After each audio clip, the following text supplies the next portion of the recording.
Hey everybody, in this video I'm going to be making some simple display shelves for an optical store. I'm going to be using 18mm Baltic birch, and we will begin by ripping some stuff to width. I have the long rip configuration set up on the dashboard here, and I need the finished depth of these shelves to be a little under 19 inches. So I'm going to get 2 of those out of this sheet, and then there will be some excess which will be used for other parts. So if I set up parallel guides on the back of the table, 19 inches from the cut line, I will have too much of this sheet out the front of the table for me to reach across and make the cut. So the first thing I'm going to do is remove the excess, and then I will cut my final 19-inch width based on stops on the back of the table. So the simple way to do that is we use the rip gauge and the new rip stops. So rip gauge is already set to the relevant dimension. I'm going to set that tab right on here against the splinter guard on my rail, flip the flag up, slide the ripstop into position, and tighten the knob. So there's one set. I'm going to do the same thing over on this end. Flip that flag up, move it up against the rip gauge, tighten the knob. So now I have 2 stops set using one standard, not like other parallel guide systems, which rely on you trying to line up 2 different needles and read the scale and hope you got it on the right line. Nonsense. Rip gauge. Now, I simply flip these flags out of the way, and I can load my sheet onto the table. Okay, so now let's put this sheet onto the table. Now, those of you who have worked with 18mm Baltic birch will know that it's very heavy. So it's pretty hard for me to put that up here by myself. Or is it? Now, I have put our door and panel support platforms on the front of the outrigger at an equal distance down from the plane of the work surface, in this case 25 inches. And so we're going to set that on those and then simply pivot it up. Now, because this is a somewhat sharp surface on the front of the outrigger, we don't want to damage that plywood, and let's say you were using something nicer than that, walnut, whatever, you could be at risk of damaging it a little bit, scratching the back side. So we have put our team of engineers together and come up with a solution, which we call the dashboard plywood protector. You can see this is an advanced piece of technology. Now what you're going to do is just set this right here on the front of your outrigger to protect the material as you pivot it up over. So let's get this. And of course I can move it like this, just slide it along. Now I'll just lift this up onto one support and then get it on the other one.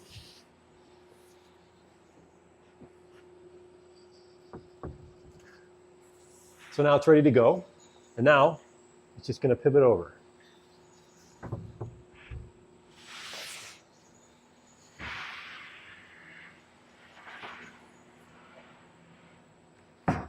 And there we are. No damage to me, no damage to the material. Plywood protector. Now to move this into position, we'll just flip the flags on the ripstop up into the active position and pull the material against it. Same thing on the other end. And I'm ready to go.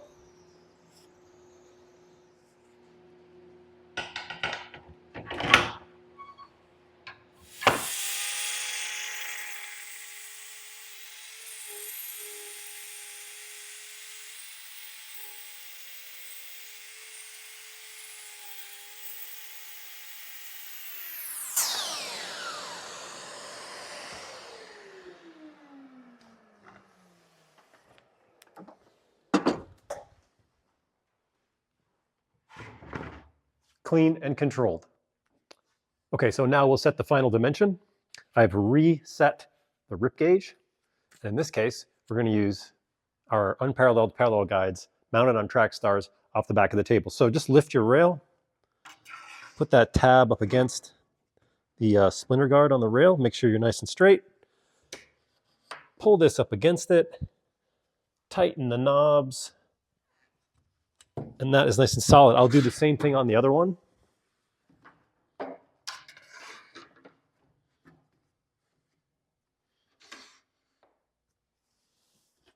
So the idea here is that we want everything to be uncomplicated, and we want to remove as much interpretation as we can. Now, I'm ready to put the sheet back on and get 2 rips to the final dimension.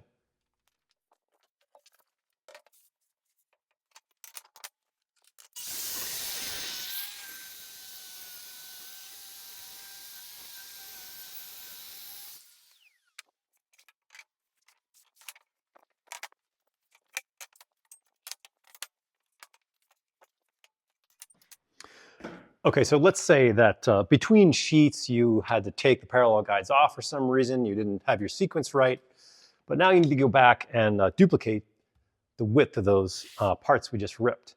Well, I don't need to get out a tape measure. I can just use the rip gauge once again and basically make a copy. So put the tab up against one side of the board that I want to copy, push the extension so that I can feel it's flush with the other side, tighten the knob, and there we have a dimension. Now we can reset the parallel guides just like we did before.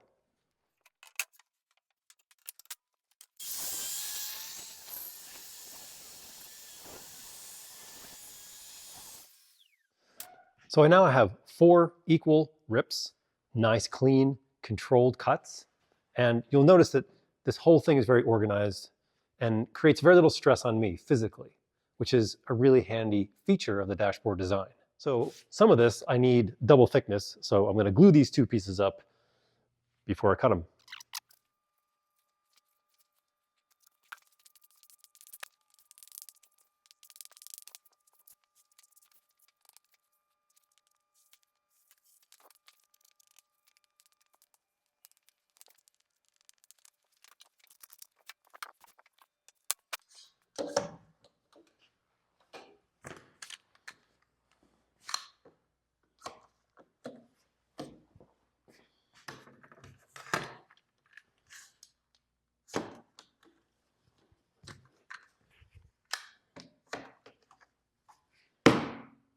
That should do it.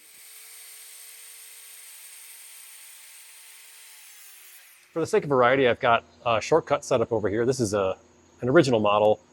Doesn't look quite like what we're selling now, but it's essentially the same thing. Still works. I've got cross-cut fences on there. I've got the guide rail brackets. I've got an outrigger on each end. On this end, I even have a couple of track stars for a little extra support. So I'm going to simply clean up, square up the ends on these 4 pieces. And just for the sake of consistency, I've got a couple of parallel guides set here. And so everything will end up the same between pieces once I square up the ends.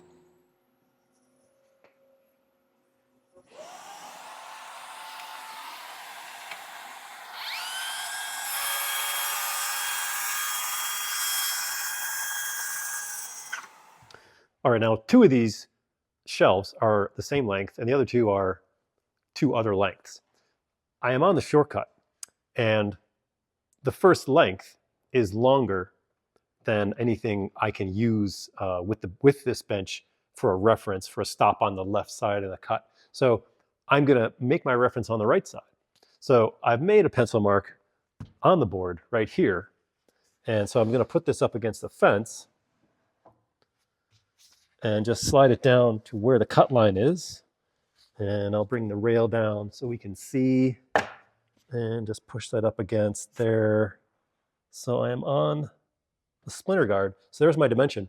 And in this case, I'm going to use the flip stop way down here as my reference for those cuts. So the next piece, I'll just push up against the stop, and then we'll have our parts.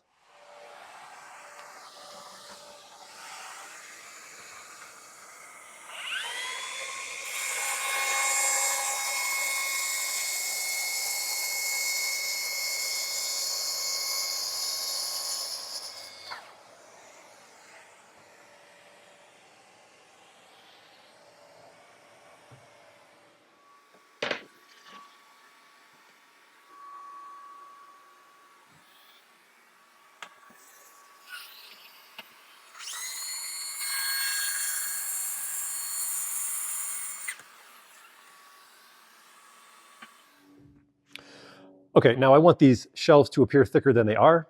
So with that in mind, I've ripped some narrow strips that will go along the fronts and the ends. And to connect those, I'm gonna cut some 45-degree miters on them so that they fold around the corners and look nice. And so you might be wondering, how can we cut 45-degree miters on dashboard system? Well, there are several ways, and this is just one. So here we are again, long rip configuration. You're familiar with that. I have the F2 mounted in this case with one hole on the table, one hole on the track star. So I'm going to leave these knobs back here all loose. Here I have my triangle representing the 45-degree angle. So I'm going to set the fence to the rail. So all I need to do is move everything like this until the triangle touches the rail and back, if I didn't get it right. And there we are. Now we have 45-degree angles. I'm going to tighten the track star, tighten the expandog, and tighten the fence to the fence block. So now I have a great 45-degree angle between the fence and the rail, and we're ready to go. Okay, so I've marked out the length of the end piece of the build-up on the first shelf. Made some marks here. This is my 45. And so I'm just going to slip this under the rail, keeping in mind that I do have other material here, and there's a piece under here and back here supporting the rail so it's not sagging while I make these narrow cuts. So I'm just going to put this up against the fence and then run my line up to the splinter guard so I know where that's going to cut. And since I need two of these, I'll use the flip stop against there. And we have the outrigger plus a track star supporting the rest of it here, but I'm just going to go one step farther, put that clamp there so nothing's going to move. And now we make the cut.